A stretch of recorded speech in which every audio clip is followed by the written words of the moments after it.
tetap aja saling chat, video call gitu. Kemarin terakhir itu yang ketemu ya pas buka kado dari Adira 20 tanggal 26. Nah ya, namanya juga friends, kemudian juga uh, nikmatin aja sih ngobrol Gunawan. Yang penting kita udah sama-sama tahu perasaan masing-masing.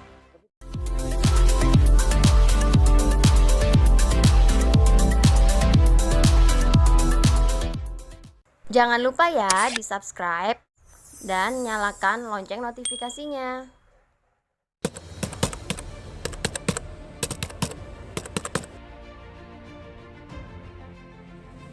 Oke. Buat saya ketika Rara diminta di acara itu ya mengklarifikasikan antara hubungan dia dengan Adi Sky, buat saya tidak ada sebuah penanda emosi berlebihan yang muncul, yang leaking, yang bocor ketika nama itu kemudian dilontarkan. Ya, artinya apa? Tidak ada sebuah emosi yang spesial sebetulnya antara Rara dengan Adi Sky. Dan kalaupun memang ada tanda petik, misalnya berita dibilang bahwa kita sudah komitmen dari Adi Sky segala macam gitu ya, terus Rara bilang komitmen apa? Sudah jelas, sorry ya Ra, sorry ya Adi Sky, bahwa memang drama lu keren gitu aja gitu. Dan kalau saya ditanya lagi, adakah Rara hubungan spesial dengan Gunawan? Gini loh, cinta segitiga itu seru, dan sayangnya gitu, maksud saya seru ini kalau kita bicara dalam dunia selebriti, maksudnya ranahnya ranah sensasi, adalah menghasilkan sesuatu yang sensasional, sehingga menjadi fenomena yang sensasional, jadi fenomenal untuk diikutin orang-orang. Dan buat banyak masyarakat Indonesia, sesuatu yang fenomenal itu kayaknya karena kita kepo kuadrat gitu, kepo tingkat dewa lah orang-orang kita lah ya, termasuk saya kadang-kadang gitu. Nah, yang terjadi apa? Ini konsumsi yang seru. Padahal ini kan sebetulnya cuma katakanlah drama seolah-olah kayak si cinta segitiga yang sekali lagi nggak kelihatan ekspresinya ada perubahan. Pada Gunawan sendiri tidak ada sebuah perubahan ekspresi yang berarti kok, gitu.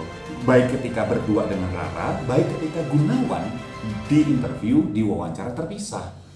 Buat saya Gunawan lempeng gitu, nggak ada apa-apa. Lebih lempengan Gunawan bahkan daripada Adi Sky sebetulnya, ya.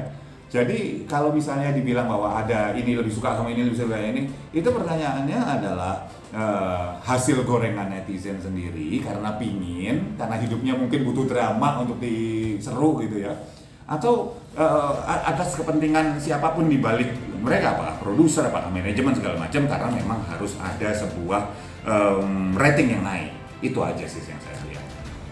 Event pun Adi Sky sendiri, walaupun cuma mengaku sebagai teman, itu benar sebagai teman doang atau seperti itu?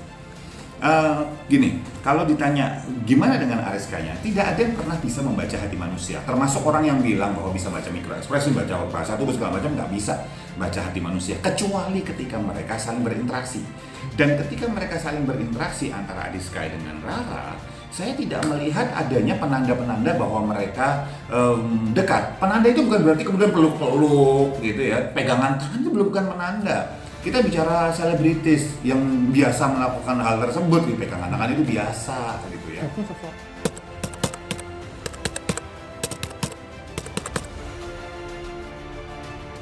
Disuapin makan itu bisa jadi merupakan penanda. Tapi ketika itu benar-benar ditampilkan di depan publik, itu sudah jadi exposure namanya. Bukan lagi merupakan sebuah komitmen, bukan lagi merupakan act of love aja. Kalau act of love itu diem, lagi nggak ada yang lihat, suap-suapan, boleh. Tapi kalau ketika ada kamera dan mereka sadar ya ada kamera gitu, suap-suapan, kalau saya akan bilang bahwa itu ya memang untuk konsumsi kamera, untuk apa lagi? Ya bisa naik untuk ada apakah ada sebuah album baru atau sebuah film baru atau sebuah proyek baru gitu, ataukah ini kemudian memang untuk menaikkan branding kan sekarang lagi susah nih semua gitu, biar namanya tetap naik, branding tetap diomongin sama teman-teman netizen gitu. Atau misalnya contoh untuk memang harus digoreng supaya tetap dikenal, sensasional tadi yang saya katakan. Ya mendingan kita arahnya prestasi lah ya, minimal naikinnya jangan pakai drama lucu-lucuan gini lah, pakai produk atau program atau prestasi lah.